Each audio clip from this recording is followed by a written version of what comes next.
Salam sehat, ketemu lagi dalam pertemuan kali ini. Saya tetap mengingatkan, jaga kesehatan, tetap patuhi protokol kesehatan, eh, pakai masker, jauhi kerumunan, dan cuci tangan, agar kita banyak terhindar dari eh, pandemi ini, dan pandemi ini segera bisa pergi dari Indonesia dengan cepat. Baik. Kali ini kita akan meneruskan perkuliahan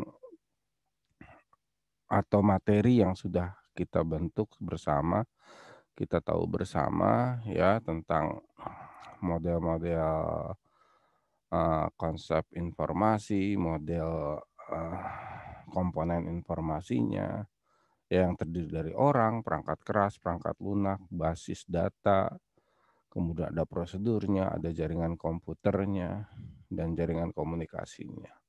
Nah, dalam organisasi nanti terbentuk itu ya banyak yang saya jelaskan dalam diskusi-diskusi tentang apa sih ini sebenarnya, bagaimana diimplementasikannya, tentang hal-hal tersebut yang tadi saya sebutkan itu diimplementasikan dalam sebuah organisasi, dalam komponen-komponen organisasi atau corporate bisnis atau segala macam. Bagaimana caranya? Caranya adalah Anda lihat, sederhana aja Anda lihat, adakah pekerjaan sistem informasi di tiap bagian kerjaan Anda? Misal, ada bagian keuangan, misal ada bagian marketing, ada bagian sales, ada bagian produksi, ada bagian-bagian dalam departemen perusahaan Anda atau organisasi Anda. Lihat di situ adakah sistem informasi yang berjalan. Nah, adakah komponen itu masuk di dalam sistem informasi Anda gitu ya. Orangnya ada nggak? Ada nggak perangkat kerasnya? Ada nggak perangkat lunaknya di situ? Overall Anda gunakan, saya perangkat lunaknya cuma pakai Word. Nah, itu ada. Word itu adalah automatic office ya. Itu juga ada. Ada nggak orang pakai? Ada perangkat kerasnya komputernya ada.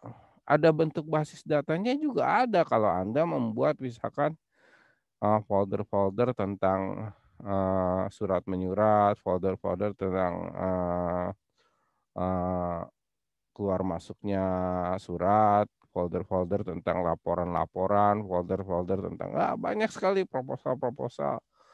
Itu yang basis data. Kemudian disimpan dalam satu komputer, apa disimpan di sekarang orang takut datanya hilang, disimpan di clouding, ya. Asal bermodal internet kita bisa diambil dari mana saja, itu ada. Ya, jadi itulah yang disebut dengan komponen informasi saling menunjang, ya, di dalam sebuah organisasi, ya. Nah, Anda ada berdiri di mana di situ di dalam organisasi itu, gitu ya. Itu baru satu bagian ada di situ. Bagaimana dalam tingkat manajemen yang lebih tinggi yang saya sering sebutkan dengan pakai segitiga itu ya. Nah, itu ya. Nah, dalam komponen yang lebih besar namanya enterprise architecture. Komponen yang lebih besar itu namanya enterprise. Nah, kalau komponen-komponen yang tadi kecil itu di bawah sistem informasi. Nanti ada yang enterprise architecture ketika perusahaan Anda udah gede banget, multinational company, nah enterprise architecture pakainya. Karena basis datanya nggak hanya Anda sendiri yang pakai, bisa orang lain pakai, gitu ya. Bisa model-model yang lain pakai, gitu ya. Data itu nggak hanya Anda sendiri yang pakai, mungkin sekarang hanya Anda sendiri, tapi kalau udah di perusahaan besar semua pakai. Data marketing, perusahaan besar hanya marketing saja yang pakai, enggak, manajerial Anda pakai, top pimpinan Anda pakai, gimana data Anda susun di situ. Jadi enggak hanya diri sendiri yang pakai, tapi laporan Anda itu sudah paperless, kadang-kadang sudah langsung diambil sama manajemen Anda di pusat. Ada perusahaan-perusahaan yang pakai headquarter. Headquarter itu kantor pusat. Anda di kantor cabang. Bagaimana dia bisa melihat laporan Anda? Apa Anda kirim pakai apa, udah nggak model? Anda kirim pakai email, nggak model juga. Bagian-bagian komponen sistem informasi yang bagus dia kirimnya pakai database, pakai domain system. Jadi orang tinggal ambil, orang tinggal koreksi dari atas. Jadi orang juga bisa dapatkan data mentahnya secara langsung dan bisa dianalisis. Nah, dianalisisnya pakai apa? Decision support system gitu ya. Jadi persoalan-persoalan itu mungkin bisa dikembangkan sama Anda dalam sebuah sistem informasi, di dalam sebuah arsitektur komputer, dalam sebuah enterprise arsitektur nantinya ya lebih lebih lebih kompleks lagi di situ. Nah, itu kira-kira yang sekarang berkembang di komputer-komputer Anda, yang berkembang di perusahaan-perusahaan Anda. Nah, maksud saya adalah sebetulnya seperti itu. Jadi itulah, komputer dengan modelnya. Nah, kemudian, tersusun lagi dengan sistem yang seperti ini, yang bergerak seperti level-level tertentu. Misalkan kemarin kita bicara levelnya worker, kita bicara levelnya manajemen, manajerial di level middle. Anda bicara lagi top, udah beda-beda gitu ya. Apa yang diperoleh misalkan di worker ini apa, operasional. Operasionalnya apa, Anda pakainya apa.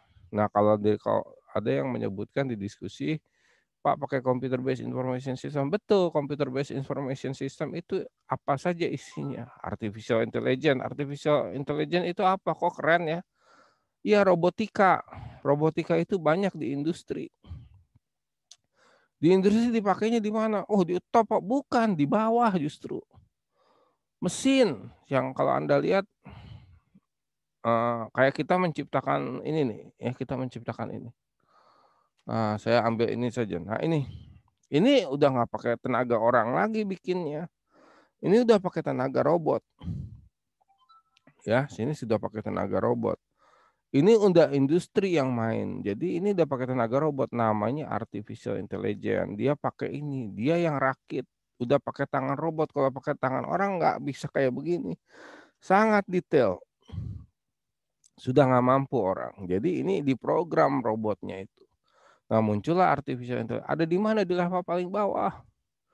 Tinggal didefinisikan pekerjaannya, tata kerjanya. Nah, di mana didefinisikan? Nah, di level tengah yang namanya taktis tadi, yang kemarin taktis tadi. Nah, itulah yang disebut dengan model-model gitu. Apalagi kita bicara prosesor, udah nggak mungkin lagi. Nah, itu. Nah, di level industri sekelas begini harus pakai robot artificial. Nah, ada juga yang pakai, oh Pak, kalau itu industri besar, kalau saya cuma office biasa.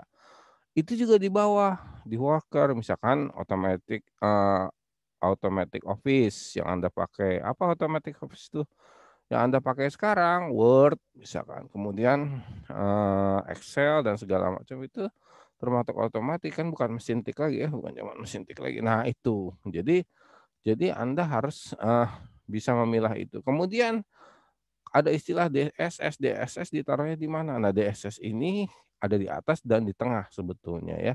Decision Support System, nanti kita masuk ke DSS. Bukunya ada lagi DSS sebetulnya.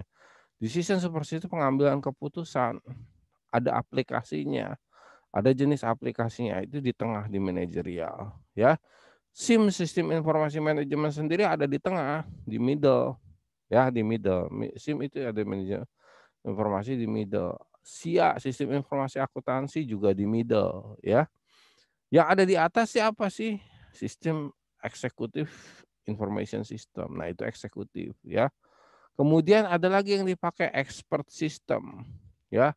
Nah, itu juga di atas expert system dan sistem informasi. Nah, expert system itu bantu. Misalkan Anda lagi ngelola data-data stok atau saham. Nah, itu expert system yang pakai, dia bantu analisis. Kira-kira perusahaan Anda di posisi apa? Perusahaan pesaing di posisi apa? Modelnya seperti apa? Modal transaksi mereka apa? Model transaksi maksudnya di stock exchange-nya ya. Nah, itu. Nah, secara ekonomi itulah seperti itu kira-kira ya. Nah, Ini satu paket adanya dalam sebuah perusahaan. Nah, itu bisa dipakai di komponen information system. Nah, ini salah satu kesimpulan yang kita bisa lihat dari diskusi-diskusi kita kemarin, ya, tentang ini. Nah, lanjutnya adalah ke enterprise. Enterprise itu yang lebih besar. Enterprise itu lebih besar. Enterprise itu sesuatu yang lebih tinggi, ya, modelnya lebih tinggi. Kenapa? Dia perusahaannya udah gede. Dia nggak dipakai di perusahaan saja sistem. Kalau Anda bekerja di sebuah perusahaan yang ini headquarter, kantor cabang, seperti saya sebutkan lah, banking itu banyak kantor cabangnya. Kemudian di kantor pusatnya ada lagi. Nah, kita tuh bekerja sama sistemnya seperti itu. Model ATM lah gitu loh ya. Nah, ATM itu kan sebuah sistem. Nah, itu juga bekerja sama sama yang di pusat. Makanya ada Cisco, model Cisco itu jaringan yang ngurusin tentang uang kita. Itu sudah otomatis. Nah, itu yang disebut infrastruktur arsitektur yang besar gitu ya, yang besar modelnya. Untuk apa sih itu didesain? Nah, banyak. Ya disebut di database-nya didesain ya, kemudian yang makanya kemarin ada konsep database model ya. Itu konsep database model itu diarsitekturkan, ini kan ya. Kemudian information arsitekturnya didesain lagi gitu ya. Semua didesain ulang supaya menjadi sebuah bentuk yang cukup besar. Sehingga jadilah bisnis model arsitektur yang jelas, yang besar sekali gitu ya. Nah, itulah sistem informasi sebetulnya dan arsitektur komputer yang harus dipahami ya. Bagian-bagian apa yang bisa dikembangkan di situ? Banyak ya, yang dikembangkan banyak sekali dalam dalam model sebuah sistem informasi ya. Nah, itu kira-kira eee, model-modelnya saya kasih gambaran sedikit saja tentang apa sih modelnya. Nah, ini saja sedikit, heeh. Nah, ini yang saya sebutkan tadi ada accounting, ada apa. Nah, ini dalam diskusi-diskusi kita suka keluar ini. Nah, ini kita coba. Nah, ini ya. Jadi ada accounting, ada finance, ada ini, ada ini. Nah, di dalam sebuah arsitektur yang besar, arsitektur services-nya seperti ini. Ya, ini yang dijadikan bisnis. Ini yang dijadikan model. Ini arsitekturnya ya, model. Bukan yang kayak kemarin lagi, tapi ini bisnisnya sudah ini. Ini yang ada di level menengah, lihat. Ini sudah di level menengah, ya ke atas nih, sampai ke pucuk pimpinan. Ini harus tahu orang. Pucuk pimpinan harus tahu mengerti hal-hal tersebut. Tapi yang mengerjakan apa? IT semua. Nah, ini yang disebut IT, ini yang disebut arsitektur yang besar, bahwa IT semua yang ngerjakan dari dasar, dari bawah, udah nggak pakai manual lagi, nggak harus pakai manual book lagi, tapi sudah dikembangkan dari bawah bet ke atas, gitu, ya. Jadi ini yang menjadikan semuanya konsepnya berubah gitu. Nah, itu kira-kira yang hari ini kita bahas untuk sebagai kesimpulan. Beberapa hal nanti ada sedikit pertanyaan yang bisa dikembangkan di situ ya, sebagai latihan. Baik.